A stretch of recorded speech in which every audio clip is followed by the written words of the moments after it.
L'apport des autorités béninoises, toujours attendu. Les choses se mettent déjà en place, pour la deuxième édition du Festival Bénin Côte d'Ivoire, FEPSI. À quelques jours de ce grand événement plus que culturel, les organisateurs continuent d'espérer l'accompagnement des autorités béninoises, après le soutien que leur apporte celle ivoirienne. C'est ce qu'a annoncé entre autres, Ulrich Vivance Kpogué, chargé de communication de ce festival, à Azalai Hotel de Cotonou, samedi 21 mars 2021, lors d'une conférence de presse. Après une première édition sans faute, le FEPSI revient. Ainsi, les 28, 29 et 30 mai prochains sur le terrain municipal, Terre Rouge, de la commune de Port-Bouët à Abidjan en Côte d'Ivoire, aura lieu la deuxième édition. Face aux médias, le responsable communication de ce festival est revenu sur tout ce qu'il faut savoir sur cette édition, sans oublier de faire un brainstorming sur celle précédente. Pour Ulrich Vivance Kpogué, le FEPSI est né d'un but précis. À l'entendre, depuis l'accession à l'indépendance du Bénin et de la Côte d'Ivoire respectivement les 1er et 7 août 1960, une grande fraternité est née au sein des deux peuples au point où la Côte d'Ivoire regorge aujourd'hui la plus grande sinon l'une des plus grandes communautés béninoises de l'étranger. Signe, selon lui, de la très bonne entente entre ces pays frères de la sous-région ouest africaine. Pourtant, force est de constater une absence totale d'événements majeurs permettant de rassembler en un même endroit et à une même date les communautés qui vivent en Côte d'Ivoire autour des valeurs culturelles, économiques et sociales.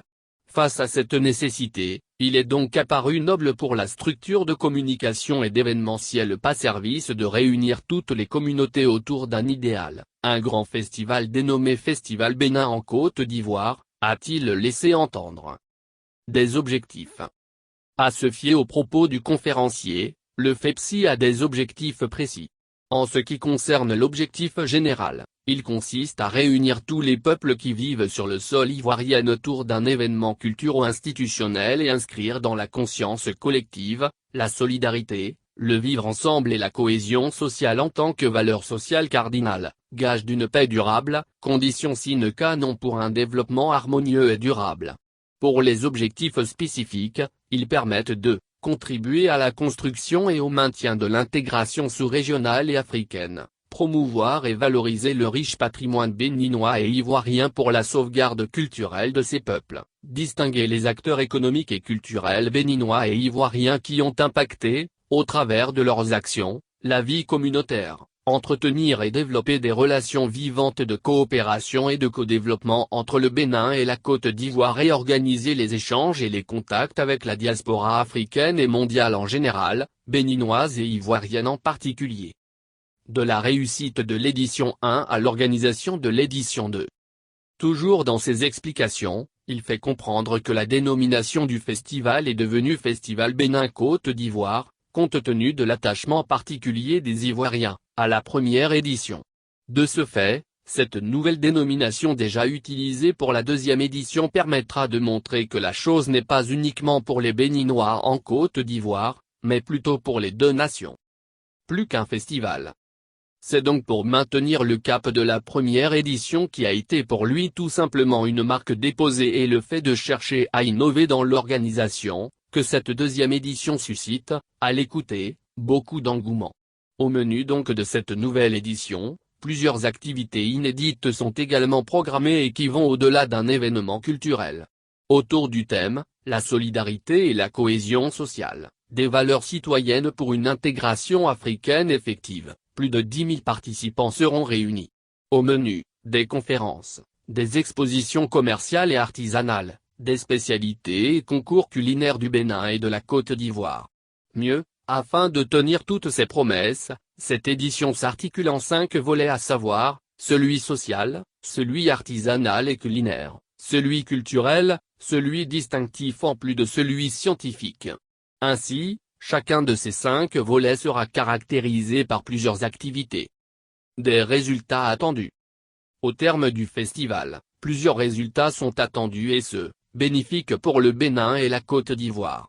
Pour le Bénin, il convient de noter la promotion et la valorisation de la culture béninoise en Côte d'Ivoire, une diaspora solidaire, prospère et consciente de son rôle essentiel dans le développement de sa nation.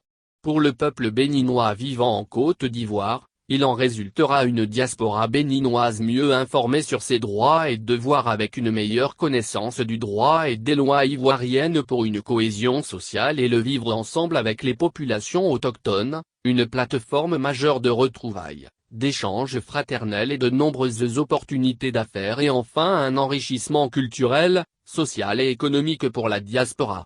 Quant à la Côte d'Ivoire, on notera une meilleure connaissance de la communauté béninoise vivant sur son territoire au plan sociologique, culturel, économique et démographique, un renforcement de l'intégration africaine et une contribution à la cohésion sociale, la paix et l'intégration africaine. Les autorités béninoises appelées à jouer leur partition. Après ces différents exposés, Ulrich Vivance Kpoguen n'a pas manqué de remercier les autorités ivoiriennes dont des mécènes, des partenaires et aussi des ministères et structures gouvernementales qui ont, selon lui, accepté à accompagner l'événement. Nonobstant ces appuis matériels, financiers et institutionnels, l'exposant fait noter que d'autres besoins se font toujours ressentir, pour parfaire l'organisation. Par conséquent, en revenant sur les démarches effectuées par les organisateurs du festival à l'endroit des autorités béninoises et à l'instar de celles-ci donc, il leur lance à nouveau un appel public de soutien.